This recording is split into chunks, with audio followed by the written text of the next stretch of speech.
দিয়ক মই মতালি নচলিব মই মতালি নচলিব মই মতালি নচলিব নহব ইনকলাব জিন্দাবাদ অখিল গগৈ জিন্দাবাদ জিলা আয়ুক্ত হাই জিলা আয়ুক্ত হাই জিলা আয়ুক্ত গুণ্ডাগিৰি নচলিব জিলা আয়ুক্ত গুণ্ডাগিৰি নচলিব জিলা আয়ুক্ত গুণ্ডাগিৰি নচলিব। আপোনালোকে সকলোৱে জানে যে শিৱসাগৰত এজন নিৰ্বাচিত জনপ্ৰতিনিধি আছে, যিজনক 2021 57,000 ভোটত ৰাইজে জিকাইছে। এইজন জনপ্ৰতিনিধি থকাৰ পাছতো আমি চৰকাৰী আঁচনিবোৰ আমি লক্ষ্য কৰিছোঁ যে ৰাজনৈতিকৰণ হৈছে।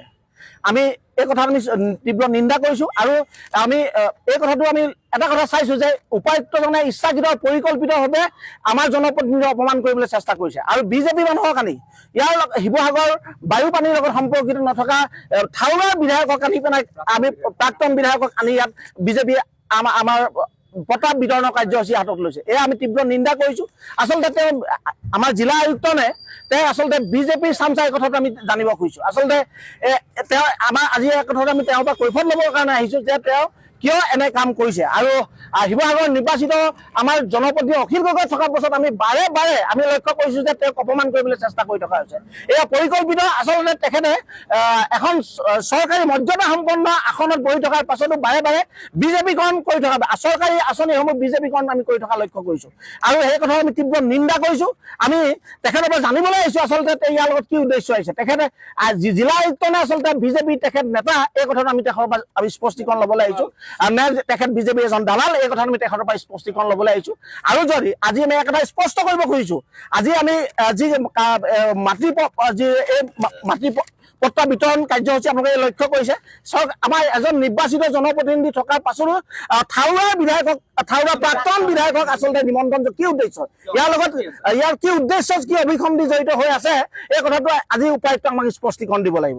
আৰু দ্বিতীয় কথাটো আমি এখন নথি দেখুৱাব খুজিছোঁ, চৰকাৰী এখন নটিফিকেশ্যন আমি দেখুৱাব খুজিছোঁ।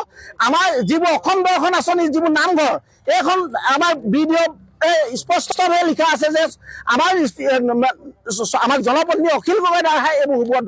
কি কাৰণত কেনেকে আমাৰ থাউৰাৰ প্ৰাক্তন বিধায়কে এই নামঘৰসমূহ উদ্বোধন কৰি থাকিবলৈ সম্ভৱ হৈছে, এই কথাটো আমাৰ আমাৰ উপায়ুক্ত মহোদয়ে আজি স্পষ্টীকৰণ আমাক দিব লাগিব। আৰু আমি এই স্পষ্টীকৰণ নিদিয়া পৰ্যন্ত আমি ইয়াৰ পৰা কেতিয়াও আমি উঠি নাযাওঁ। আৰু এটা কথা স্পষ্ট কৰিছোঁ, আৰু যদি এনেকুৱা ধৰণৰ আমাৰ কাম কাজ মানে আমি যদি স্পষ্টীকৰণ আমি নাপাওঁ, আমি কালিৰ পৰা প্ৰত্যেকখন পঞ্চায়ততে কালিৰ পৰা প্ৰত্যেকখন পঞ্চায়ততে আমাৰ জিলা আয়ুক্তৰ প্ৰতিমূৰ্তি আমি লাভ কৰিম। আৰু পৰৱৰ্তী সময়ত আমি পৰহিলে আমি এটা কাৰ্যসূচী ঘোষণা কৰিছোঁ যে আমি হাইৱে ব্লক কৰিম।